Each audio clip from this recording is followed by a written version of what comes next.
Megan? Hey, Ruff. Hey Greg, I need to get some lavender, and I looked on the website, and there's a dizzying selection of Oh lavenders yeah, nowadays. yeah. Um, so I need some good old lavender for, closing up my wounds and putting out open things and smelling good. I, Which I one would do I keep that pick? really simple. I'd either go like Bulgarian or French. You know, Okay. yeah. The other ones, it's a little bit like wine. Like, oh, this is the high altitude from 2010, and Oh yeah. Bulgarian and French are both workhorses. Um, me personally, I tend to use Bulgarian a lot, except for when I'm like wanting to like relax, like maybe emotionally or mentally. I'll go to one of the more refined lavenders. But as Mhm. far as just doing like work on the body and stuff like that, I usually just Bulgarian or French. Okay. So French will be good for like at night. I just want to relax a little bit, Oh yeah. you know, put on some French French. has a little bit more of a refined scent, Okay. and so uh, and when I buy my lavender, I'm a little bit snobby when it comes to stuff like that. So Yeah, well, you're in the just get business, French lavender. I get like the super fancy French lavender from Provence that's like specially grown and everything. I don't make a big deal of it on the label, but it's Mhm. it's pretty fancy lavender. Okay. All Yeah. right. We'll get some of that.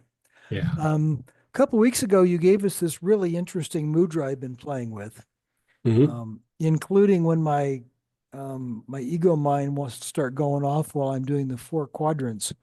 I'll add the Mudra into doing the four quadrants just to keep my mind occupied. Oh, nice. Um, Which Mudra was it? I don't remember. that was the holding on to the Dorje without the Dorje. Oh, yeah, like that. Yeah. Mm-hmm. Yeah. Yep. Yeah. And Yeah, so, it's about movement. Like that generates movement. And so, like you said, like when the ego or the mind wants to hold on to something, mhm, you know, um, it doesn't allow the mind to latch on as well. yeah. I notice my mind quiets down when I Yeah, do that. So yeah. that's like, I don't know what it does, but I'm using it. Intuitive movement, but like also, it's activating to the heart seed, and you know, I can remember hearing. Boy, it was just about a week ago or a couple of days ago. That guy Krishnamurti. Hmm. You know?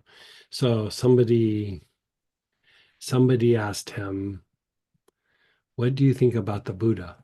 And he goes, "I don't think about the Buddha." And everybody kind of chuckled. And he goes, "When you're in a place of love, there are no thoughts. So I don't think about the Buddha. I love the Buddha." And you, you know that idea of like when we're generating movement, you're going into more of an intuitive place, but that is like the heart, the high heart.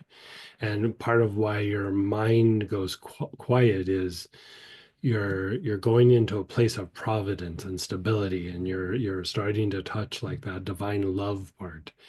And in that, the mind goes quiet. The mind, those thoughts kind of fall away. And it doesn't mean that they won't pop back up again, but if you do it enough, even when they pop up, they seem like this rather than like this. Yeah. It's And like somebody turned down the volume. yeah, exactly. Yeah. And so, like sometimes I'll catch myself like kind of grinding on some situation or whatever. And I'm just like, ugh. And then, I'll sit there and I'll either put my awareness on a heart. Sometimes I'll use a mudra or sometimes I'll do a mantra. And then I'll do it for like 10 or 15 minutes. I was like, God, what was I all wound up about? Because like I can't remember. Like, and then I have to go, oh yeah, it was that. And then when I recall it, it seems so insignificant at the time. But in the moment, oh God, it just seemed it was like all or nothing. Hmm. And, you know, that ability to do that is you're just shifting out of repetition and you're going to like more spontaneous movement, which, it's the forehead, it's the crown, it's the heart. And so, you know, I go back to like somebody asking the Dalai Lama, do you ever grind on things? Do you ever get angry? And he looked at the person like they're crazy. He goes, oh, yeah, totally. Like, yeah. He said, even almost every day. He goes, but it doesn't last. Like, it only lasts for like a minute and then it passes. And, we all have the potential for those things to happen. But if we can step out of it and generate that movement, it doesn't like, it doesn't stall us. It doesn't, make us stand still and like just keep grinding on that. It keeps that movement happening. And, you know, I would love it if it never happened, but it happens. And to take it a step further, there's shamanic practices and there's Buddhist practices where when you reach a certain state, a certain state or level of peace, you intentionally put yourself into difficult situations so that you can calm yourself. I mean, you just go down and have a sit at the DMV and watch. Right, Yeah. exactly. Yeah, that was Imajo's thing. Okay, your heart's open, it's really big, you think you really got this. Let's get in the car and go down to the DMV. And it's funny, but it's super practical. And I was just talking with one of my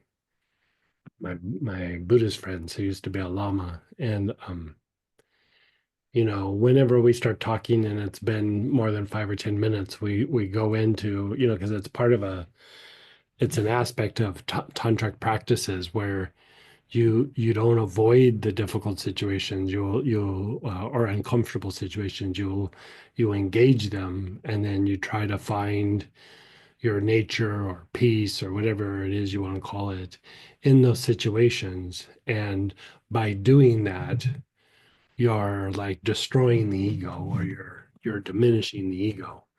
And same idea with what you're doing. Like,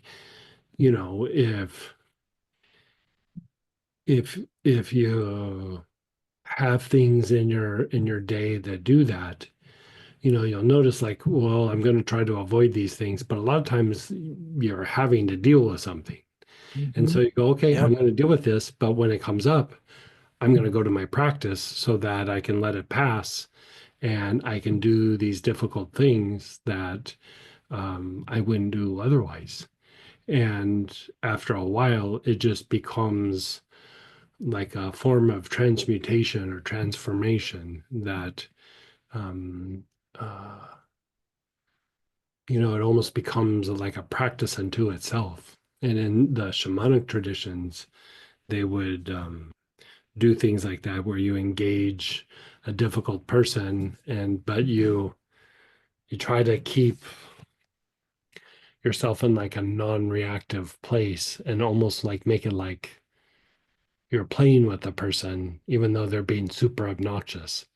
And the idea is like you engage that so that you don't lose yourself, and you're able to tap into that part of your nature without getting pulled into the drama of that person or whatever. And so, most people try to avoid the difficult person in the office, where this practice is you go down and you have a little meeting of face to face and like, it's like, let's just do this. Like, well, Yeah. I keep running. Let's just do this, you know? And so, you know, for most of us, we don't have to go seek those things out. Usually they present themselves in normal everyday life, be it work or family, or, something going on when you're out in public or something, there's always something.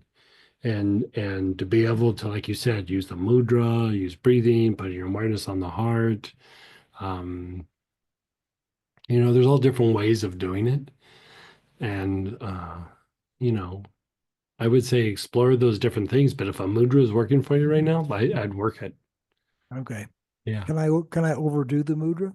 Nah. Okay. Yeah. No.